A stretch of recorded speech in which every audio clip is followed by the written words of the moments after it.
Prabowo turun tangan segel dan usut pagar bambu misterius 30,16 km di Laut Tangerang.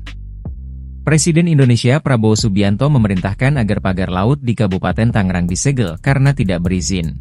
Mendapat mandat itu, Kementerian Kelautan dan Perikanan melakukan penyegelan terhadap kegiatan pemagaran laut tanpa izin sepanjang 30,16 km yang ada di perairan Kabupaten Tangerang, Banten pada Kamis, 9 Januari 2024. Pak Presiden sudah menginstruksikan, saya pun tadi pagi diperintahkan Pak Menteri langsung untuk melakukan penyegelan. Negara tidak boleh kalah, kata Direktur Jenderal Pengawasan Sumber Daya Kelautan dan Perikanan KKP, Pung Nugroho Saksono. Penyegelan dilakukan karena pemagaran tidak memiliki izin dasar kesesuaian kegiatan pemanfaatan ruang laut dan berada di dalam zona perikanan tangkap serta zona pengelolaan energi yang berpotensi merugikan nelayan dan merusak ekosistem pesisir. Pria yang disapa Ipung ini menegaskan langkah itu merupakan respons KKP terhadap aduan nelayan setempat serta upaya menegakkan aturan tata ruang laut.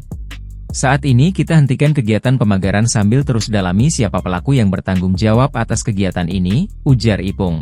Sebelumnya, anggota Ombudsman RI, YK Hendra Fatika menyebutkan para nelayan di Kecamatan Kronjo, Kabupaten Tangerang, mengalami kerugian besar akibat pagar bambu misterius yang terpasang di sepanjang 30,16 km di perairan Kabupaten Tangerang, Banten. Dia menjelaskan pagar tersebut menghalangi akses nelayan ke laut sehingga menimbulkan kerugian hingga miliaran rupiah. Kerugian yang dialami nelayan akibat pagar ini tidak kurang dari 8 miliar rupiah. Pagar ini harus segera dicabut, ujar YK.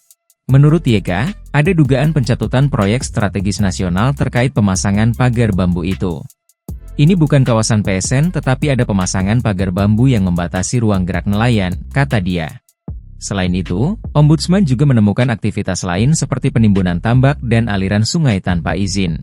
Aktivitas itu disebut dapat merusak ekosistem serta alur air di perairan yang terletak di Desa Muncung Kronjo, Kabupaten Tangerang itu.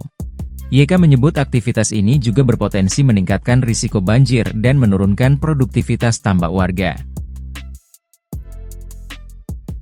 Download Tribun X sekarang, menghadirkan lokal menjadi Indonesia.